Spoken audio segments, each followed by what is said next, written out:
না, আমি আর চিঠি লিখবো না আপনাকে। একঘেয়ে স্বপ্নভঙ্গের চিঠি আর লিখবো না।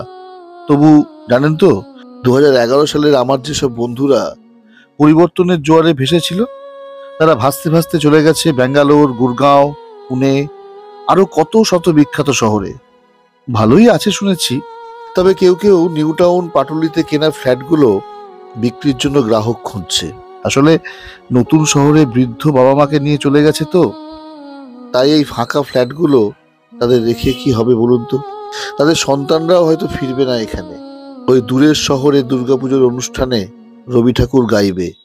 আমি এবং আমার স্ত্রীও মানসিকভাবে প্রস্তুতি নিচ্ছি ছেলে 12 ক্লাসের পর বাইরে পাঠানোর। এখানে পড়ে থাকবো আমরা পুরোপুরি, দেখবো কার্নিভাল, বছরে 12-13টা মেলা, চলে যাব দেশি গোয়া কিংবা সুইজারল্যান্ড। এই দেখুন, লিখবো না করে কত কিছু লিখে ফেললাম।